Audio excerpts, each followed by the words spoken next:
Hello friends, स्वागत है अपनी प्रज्ञा नोट्स एंड क्लासेस में।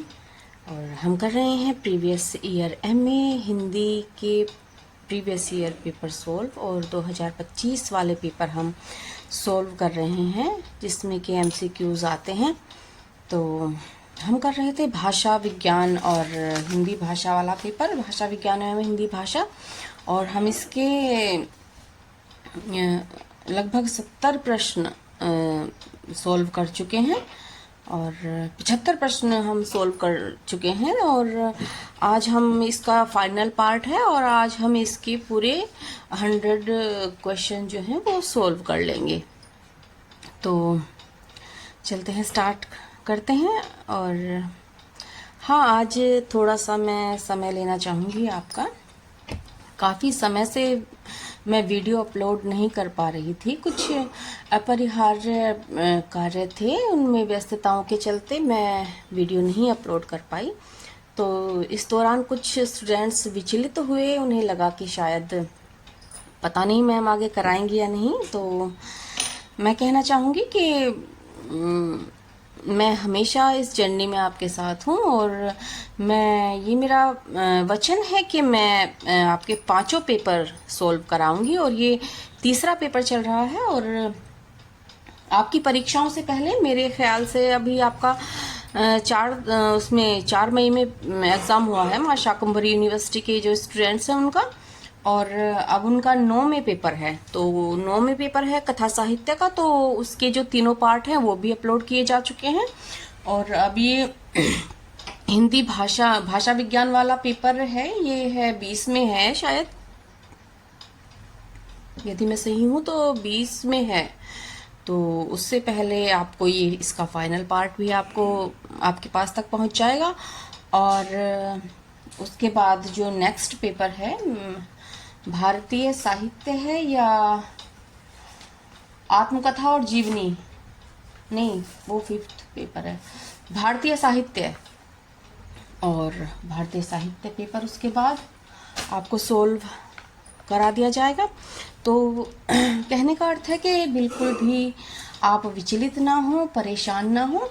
और मैंने कहा है तो मैं 5 पेपर आपके सोल्व कराऊंगी और अच्छे से सोल्व कराऊंगी। और आपके कमेंट आए, मुझे अच्छा लगा और इससे विश्वास होता है कि हाँ बच्चों की कुछ हेल्प हो रही है। तो कमेंट ज़रूर करें, इससे पता चलता है कि आपको कितना उससे हेल्प मिलती है जो मैं प्रश्न सोल्व करा रही हूँ। और साथ ही मैं शुभकामनाएं देना चाहती हूँ आपको उत्तर मध्यकालीन काव्य जो आपका 4 तारीख में पेपर हुआ है अभी। तो वैसे हम जब हमारा समय होगा इन पेपर्स को सोल्व करने के बाद इनको भी हम सोल्व करेंगे, टैली करेंगे। यदि आप बीच में अभी टैली कराना चाहते हैं तो बता सकते हैं, मैं बीच में करा दूंगी। जैसा भी होगा आप कमेंट बॉक्स में जाके बता सकते हैं और तो हम इन्हें सोल्व कर लेंगे। और बाकी जब हमारे एग्ज़ाम हो जाएंगे तब सोल्व कर लेंगे। और मुझे खुशी है कि उत्तर मध्यकालीन काव्य वाला पेपर आपका, अगर आपने वीडियो इसकी मैंने जो अपलोड की थी वो अच्छे से समझी है, देखी है, ध्यान दिया है, तो आपको मुझे लगता है कि बहुत ही आसानी हुई होगी। तो ऐसे ही आगे जो नेक्स्ट पेपर हैं उनके लिए भी शुभकामनाएं, बहुत बहुत शुभकामनाएं। और आप अवश्य ही सफल होंगे क्योंकि लास्ट सेमेस्टर से मैं देख रही हूँ काफ़ी बैक आती हैं। तो लेकिन मैंने इस बार सोच लिया था कि बच्चों की हेल्प करनी है और कम से कम उनकी बैक आए, इसी दिशा में मैं प्रयासरत हूँ। तो चलते हैं, अब आपका काफ़ी समय लिया मैंने आज। तो अब हम ये पेपर जो हमारा हिंदी भाषा और भाषा विज्ञान और हिंदी भाषा वाला पेपर है, आज इसको कंप्लीट कर लेते हैं। 75 तक क्वेश्चन हम कर चुके थे और अब इससे आगे सॉल्व करते हैं। अगर यहाँ तक कोई भी दिक्कत है, कोई परेशानी है, कोई प्रश्न है तो पूछ सकते हैं, आपका यथासंभव उसका निराकरण किया जाएगा। और हाँ, मेरा प्रयास रहता है कि अधिकतम शुद्ध प्रश्न के जो उत्तर हैं आप तक पहुंचाए जाएं, लेकिन कहीं भी अगर किसी 1-2 प्रश्न में अगर विसंगति मिलती है, आपको कुछ और क्वेश्चन का आंसर पता चलता है तो उसे कंफर्म कर लेंगे और या मेरे साथ डिस्कस कर लेंगे। तो चलते हैं, अब 75 हमारे हो चुके हैं। आगे के प्रश्न सोल्व करते हैं। प्रश्न 76 है, ए ललना हिंद के सितारा इत सीएम हुई हैं। पंक्तियां किस बोली में हैं? तो आप समझ ही गए होंगे कि इत सीएम हुई हैं, ए ललना, ये भोजपुरी जो भाषा है उसकी बोली है, क्योंकि इसमें हुई हैं ललना जैसे शब्द प्रयुक्त होते हैं। तो हमारा उत्तर हो जाएगा भोजपुरी। और आपने वैसे भी मनोज तिवारी जो एक भोजपुरी गायक हैं, उनके अगर उनको सुना होगा तो आपने देखा होगा कि वो इस तरह की बोली का प्रयोग करते हैं। तो आपको समझ आ जाएगा कि ये भोजपुरी बोली से है। अगला प्रश्न है, बाल गंगाधर तिलक ने अपने अखबार केसरी में देवनागरी के लिए जिस फ़ॉन्ट का प्रयोग किया था। तो बाल गंगाधर तिलक ने अपने अखबार, उनका अखबार था केसरी, ये बात भी हम याद रखेंगे।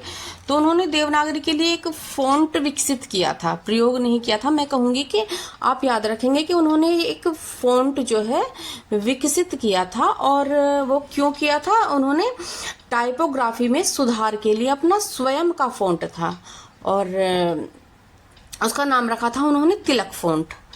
तो इस तथ्य को हम याद रखेंगे, उत्तर हो जाएगा हमारा तिलक, सी। अगला प्रश्न है, किस लिपि में एक ध्वनि के लिए एक वर्ण का ही प्रयोग होता है?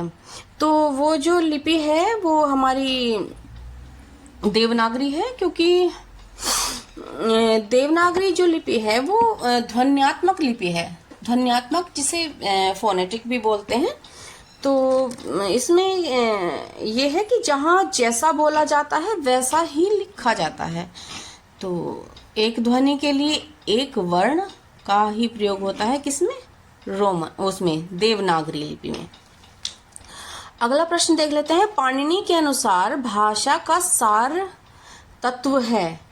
तो पाणिनि के अनुसार भाषा का जो सार तत्व है वो उन्होंने बताया है ध्वनि, ध्वनि को बताया है, क्योंकि पाणिनि के का जो व्याकरण है अष्टाध्यायी, उसमें ध्वनि शिव सूत्र को भाषा का मूल आधार माना गया है। किसमें?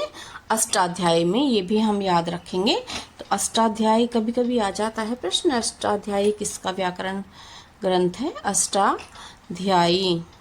तो ये भी पाणिनि का है, याद रखेंगे हम। चलते हैं अगले प्रश्न की ओर।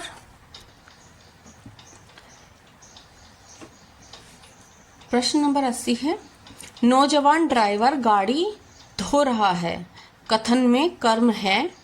तो इस वाक्य में नौजवान ड्राइवर जो है वो है कर्ता और धो रहा है वो है क्रिया। और क्रिया का फल किस पर पड़ रहा है? क्या धो रहा है? गाड़ी, गाड़ी पर। तो इसलिए कर्म क्या है इसमें? गाड़ी, गाड़ी। नौजवान ड्राइवर कर्ता हो गया, धो रहा है क्रिया है, और क्रिया किस पे की जा रही है? गाड़ी पर। तो कर्म हो गया गाड़ी। तो उत्तर हो जाएगा हमारा बी। अगला प्रश्न है, कृपया भीतर आइए, कथन में उद्देश्य क्या है? कृपया भीतर आइए कथन में उद्देश्य क्या है? तो उद्देश्य है आप, क्योंकि ये जो वाक्य है ये एक जैसे आज्ञावाचक या अनुरोध वाक्य है, या अनुरोध वाक्य है। तो जहाँ कर्ता आप प्रत्यक्ष रूप से नहीं लिखा गया है, लेकिन उद्देश्य के रूप में वही निहित है। तो कृपया भीतर आइए किसे बुला रहे हैं? आपको। अगला प्रश्न है, भाषा विज्ञान के जनक माने जाते हैं, भाषा विज्ञान के जनक माने जाते हैं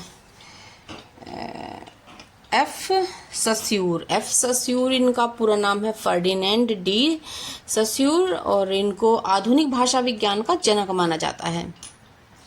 अगला प्रश्न है, भाषा विज्ञान का अंग नहीं है।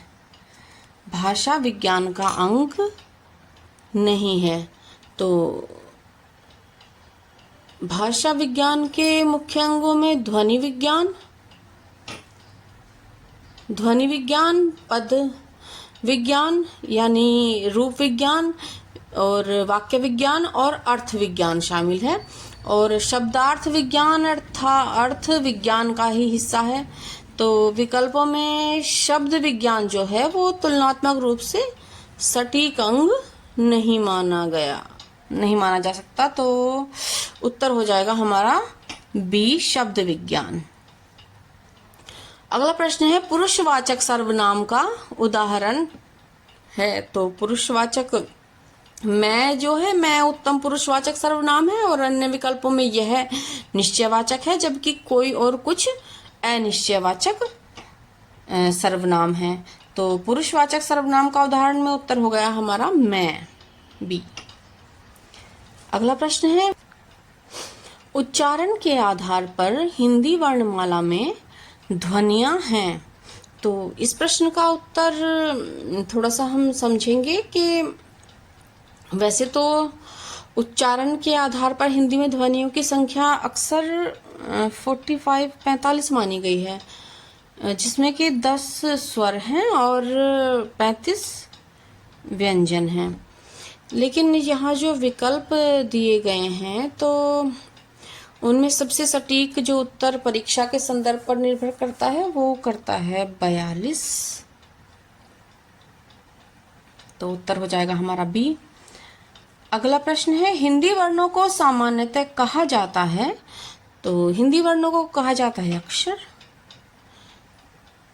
क्योंकि हिंदी वर्णमाला के वर्णों को सामान्य बोलचाल और व्याकरण में अक्षर कहते हैं। हिंदी में व्यंजन वर्णों की संख्या है। तो व्यंजन वर्णों की संख्या है 33, ये पहला ही विकल्प है। तो इसमें क वर्ग से प वर्ग तक के 25 स्पर्श व्यंजन हैं और 4 अंतस्थ हैं। ये चीज़ें भी हम याद रखेंगे। 25 जो हैं वो स्पर्श हैं और 4 अंतस्थ हैं और इसमें 4 ऊष्म व्यंजन हैं। तो ये सारी चीज़ें हम अपने दिमाग में रखेंगे। अगला प्रश्न है हिंदी व्याकरण की रचना है। हिंदी व्याकरण किसकी रचना है? तो हिंदी व्याकरण जो है, हिंदी व्याकरण के प्रसिद्ध व्याकरण पंडित हैं कामता प्रसाद गुरु, और इनकी बहुत ही महत्वपूर्ण और प्रमाणिक रचना है और इन्हें हिंदी व्याकरण का पाणिनि भी कहा गया है। तो कौन है? कामता प्रसाद गुरु। और याद रखेंगे इन्हें हिंदी व्याकरण का पाणिनि भी कहा गया है। अगला प्रश्न देख लेते हैं। हिंदी शब्द भंडार में रिक्शा शब्द किस भाषा से आया है? तो वो भाषा है जापानी। हिंदी में आदमी शब्द किस भाषा से आया है? तो वो फारसी है। फारसी मूलतः ये अरबी शब्द है जो फारसी के माध्यम से हिंदी में आया। वैसे मूलतः ये अरबी शब्द था, याद रखेंगे हम। आदमी जो है अरबी शब्द था मूलतः, लेकिन ये हिंदी में आया फारसी से, फारसी के माध्यम से हिंदी में आया। तो उत्तर हो जाएगा हमारा फारसी। हिंदी के मानक रूप का विकास किसके आधार पर हुआ? तो हिंदी के मानक रूप का जो वो विकास हुआ है वो हुआ है खड़ी बोली के आधार पर। उत्तर हो जाएगा हमारा ए। हिंदी भाषा के आरंभिक रूप के दर्शन हमें पहली बार किस काव्य धारा में होते हैं? तो वो हुए थे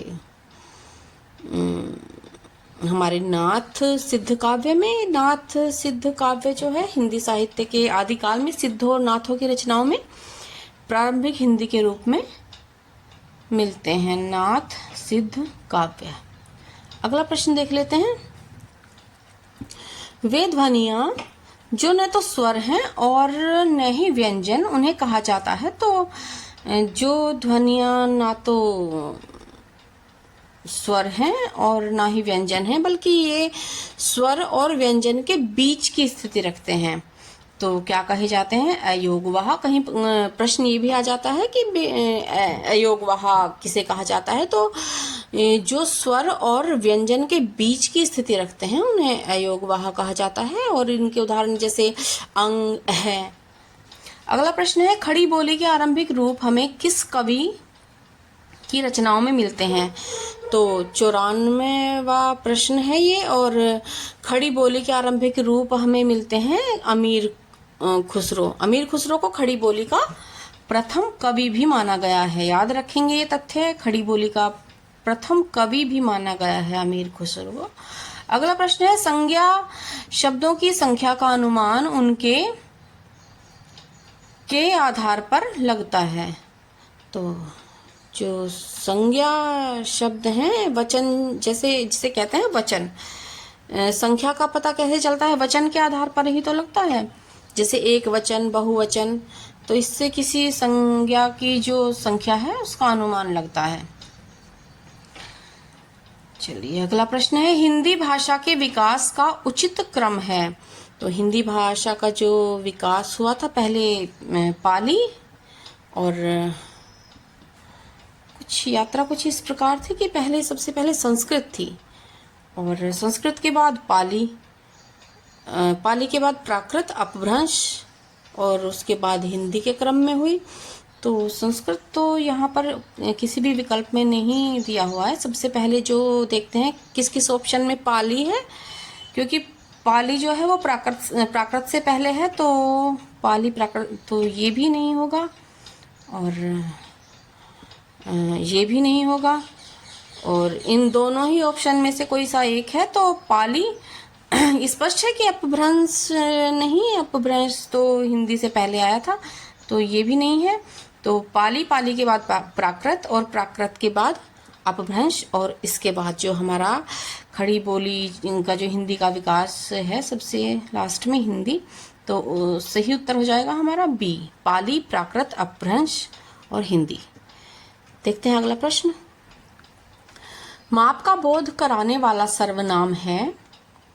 तो माप का जो बोध कराया जाता है, संख्या से संख्या का पता चलता है, गुण से गुणवाचक और परिमाणवाचक। जो शब्द किसी वस्तु की मात्रा या माप तोल का ज्ञान कराते हैं उन्हें क्या बोलते हैं? परिमाणवाचक विशेषण या सर्वनाम कहा जाता है। उत्तर हो जाएगा हमारा सी। अगला प्रश्न है, आधुनिक काल में जिस विचारक ने भाषा विज्ञान के अध्ययन को क्रांतिकारी रूप में बदल दिया, तो उनका नाम था नोम चॉम्स्की। उत्तर हो जाएगा हमारा डी। और ध्यान से सुनेंगे, नोम चॉम्स्की को आधुनिक भाषा विज्ञान का जनक माना जाता है और उन्होंने जेनरेटिव ग्रामर के सिद्धांत से इस क्षेत्र में माना जाता है कि उन्होंने क्रांति ला दी थी। अगला प्रश्न है, अनुच्छेद 343 के तहत, तहत का अर्थ है हिंदी में इसको बोलेंगे अनुसार, हिंदी भारत संघ की कौन सी भाषा है? तो वो है राजभाषा।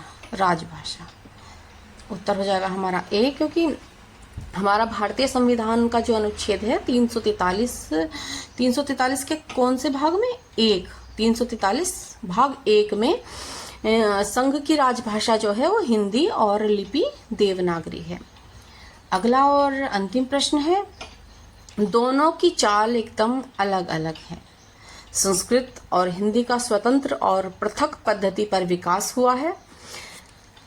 कथन हिंदी के किस प्रख्यात भाषा वैज्ञानिक का है? तो वो वैज्ञानिक थे किशोरीदास वाजपेयी। और किशोरीदास वाजपेयी जो हैं, इन्होंने हिंदी व्याकरण और भाषा विज्ञान पर बहुत ही महत्वपूर्ण कार्य किया। तो ये हो गए आपके पूरे 100 प्रश्न सोल्व। यदि कोई डाउट है तो पूछ सकते हैं, यथासंभव प्रयास किया जाएगा आपका संशय दूर करने का। तो आप चिंता ना करें, 5 पेपर आपके सोल्व हो जाएंगे। ये तीसरा पेपर था आज जो कि सोल्व कर दिया गया है। और अब जो हमारा नेक्स्ट पेपर है वो है भारतीय साहित्य। तो अगली वीडियो में जैसे ही समय मिलता है तो इसे हम शुरू कर देंगे भारतीय साहित्य को। तब तक मन लगाकर अपनी परीक्षा दीजिए। मिलते हैं नेक्स्ट वीडियो में, तब तक के लिए बाय।